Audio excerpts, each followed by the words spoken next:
Hello mga kamima. Pauwi na po kami galing school. Andito na po yung dalawa kong kasama. Kainitan ng araw. Naglalakad lang po kami pauwi.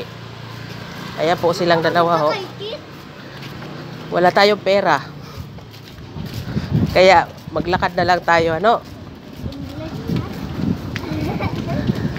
Ayan po sila ho.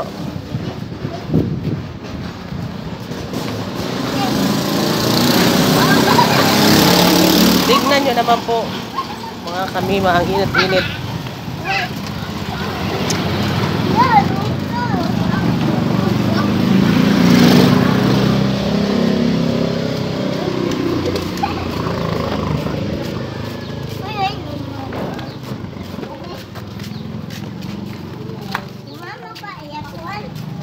Yun lamang po. Salamat sa panonood.